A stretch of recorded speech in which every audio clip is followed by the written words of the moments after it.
Xiao Yan menatap planet di hadapannya, yang sebagian besar berupa lautan dengan sedikit daratan, permukaannya berwarna biru cerah. Planet itu sangat mirip dengan bumi. Tepat ketika dia hendak menjelajahinya lebih jauh, Tetua Zan muncul kembali di sampingnya. Bintang ini selalu ada dalam ingatanmu, tanya Tetua Zan. Xiao Yan menatap Tetua Zan dengan heran. Apakah dia tahu segalanya tentang transmigrasinya ke dunia ini? Atau apakah Yang Mulia juga seorang transmigrator, dan apakah dia mengenalnya?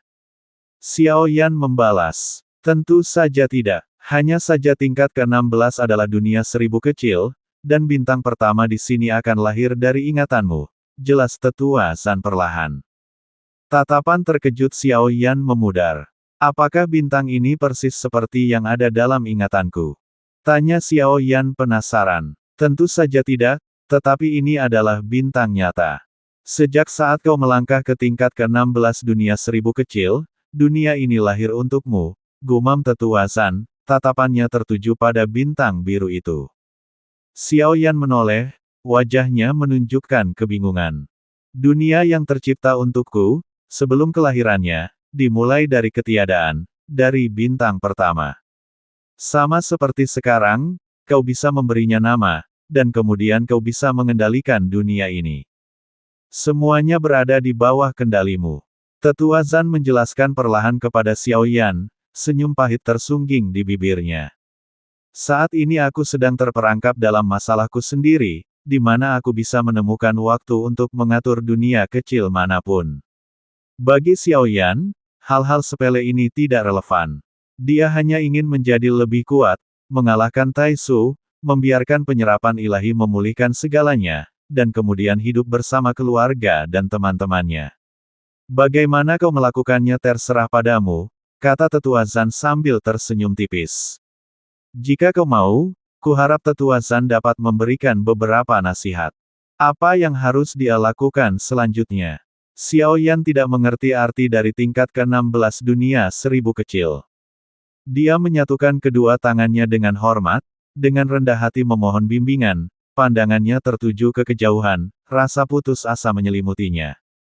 Selalu bersiaplah untuk yang terburuk. Lelaki tua itu berhenti sejenak, perlahan mengucapkan kalimat yang mendalam namun mudah dipahami ini. Pupil mata Xiao Yan sedikit menyempit. Rasa putus asa, gumam Xiao Yan pada dirinya sendiri. Ketika dia berbalik, lelaki tua itu telah menghilang seperti sebelumnya, sisanya terserah Xiao Yan untuk memahaminya.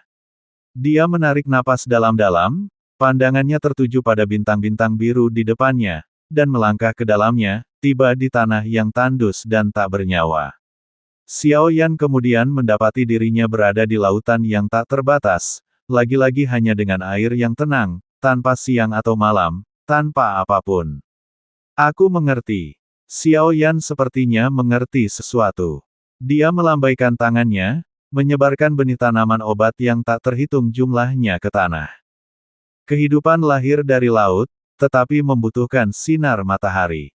Saat Xiao Yan berbicara, matahari perlahan terbit di langit.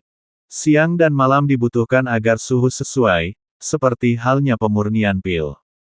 Terlalu banyak panas hanya akan membakar semuanya. Bintang biru ini mulai perlahan berputar mengelilingi matahari, membawa energi dengan cahayanya. Di air laut yang mati, kehidupan kecil mulai lahir dan bereproduksi. Xiao Yan tersenyum tipis, dan sosoknya tiba-tiba menghilang dari tingkat ke-16 dunia seribu kecil. Sekarang, dia menyerahkannya pada waktu. Sejak dia datang ke Menara Roh Bintang Ungu Void, Xiao Yan pergi ke Taman Kolam Roh di tingkat ke-14. Ramuan obat yang dia tanam sudah matang. Buah kembar yin yang bahkan telah matang lagi, dan dia dapat terus memurnikan peoni yin yang. Namun, dia tidak memilih pil karena khasiatnya. Pil itu terlalu istimewa. Jika dia mengonsumsinya sendiri, dia dapat memurnikan lebih banyak dan memberikan kelebihannya kepada Dewa Bangau. Pada akhirnya, dia tidak tahu siapa yang akan mendapatkan pil itu. Jika terjadi sebab dan akibat, dia pasti akan terlibat. Xiao Yan telah mencapai alam inti bumi, tingkat kelima dari keabadian ilahi, dan semua yang dilihatnya di dunia sekarang berbeda. Setiap tindakan yang diambilnya adalah sebuah langkah, dan hubungan sebab akibat yang tak terhitung jumlahnya akan muncul. Keputusan akan menentukan masa depannya, jadi dia tidak boleh melakukan hal-hal yang tidak perlu. Dia perlu merencanakan tujuan yang ingin dicapainya. Misalnya, peoni yin yang telah dia sempurnakan dapat diberikan kepada mereka yang bermanfaat baginya, seperti Xuan Huang, atau bahkan Ye Beijing. Terlepas dari motif mereka, dalam jangka panjang, itu akan saling menguntungkan. Meskipun ini agak utilitarian, begitulah cara kerja hubungan, kegunaan adalah hal yang paling penting. Bagaimana menggunakannya adalah sesuatu yang perlu dipertimbangkan dari perspektif emosional. Dengan kekuatan saya saat ini, akan sangat sulit untuk menggoyahkan susu. Namun, jika ia bisa terhubung dengan tokoh-tokoh kuat dari dunia lain, seperti Ye Beijing, Xiao Yan merenung. Ia menanam beberapa tanaman obat, mendapatkan inspirasi dari proses tersebut. Namun, syarat untuk berkultivasi dengannya sulit dipenuhi. Ia bertanya-tanya apakah ia bisa mendekatinya dari arah lain. Selain itu, ada juga makhluk-makhluk dari konferensi kekacauan, yang semuanya mampu membantu Shen Si lolos dari bahaya. Sebelumnya, mereka sulit dimobilisasi, tetapi sekarang, mungkin dengan beberapa kekuatan jiwa yang memenuhi syarat di alam tanpa harapan, pil yang bisa ia sempurnakan pasti akan mencapai tingkat yang lebih tinggi. Di benua Doqi, para alkemis dapat memanggil tokoh-tokoh kuat dari seluruh dunia untuk bertarung bagi mereka. Mengapa mereka tidak bisa melakukan hal yang sama sekarang? Xiao Yan sedang mencari cara untuk memecah kebuntuan, secara bertahap menjadi lebih kuat, sambil juga secara bertahap mengerahkan bagian-bagian ini. Untuk benar-benar menghidupkan permainan ini, ia perlu menemukan arah yang tepat. Tentu saja, semuanya lebih mudah diucapkan daripada dilakukan. Bahkan dengan Hua Ken yang kuat, memurnikan pil untuknya mungkin hanya formalitas.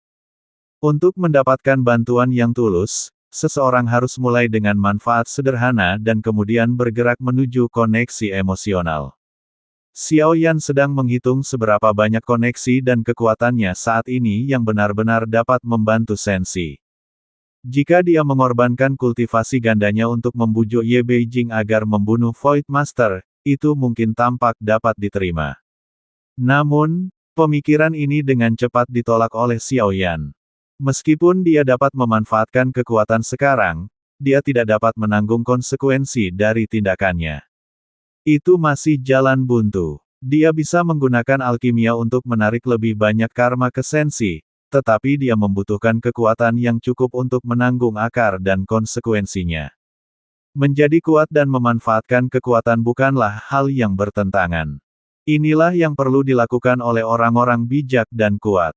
Xiao Yan tidak akan lagi tinggal di Menara Roh Void Bintang Ungu. Dia memiliki hal lain yang harus dilakukan. Pertama, dia perlu menemukan tempat untuk mengadakan konferensi kekacauan. Dia ingin melihat apakah dia bisa mendapatkan beberapa pesanan untuk memurnikan pil dan menyelesaikan semua pil yang telah dia janjikan. Namun, tepat saat Xiao Yan muncul dari Menara Roh Kekosongan Bintang Ungu, giok di alam itu tidak bereaksi, sebaliknya, 9 topeng Chang Misi berkedip. Chang Misi mengadakan pertemuan lagi, gumam Xiao Yan. Dia baru saja bertemu Su Tong belum lama ini. Mungkinkah? Apakah Su Tong mengadakan pertemuan hanya untuk membual tentang bagaimana dia telah menipu Hua Ken?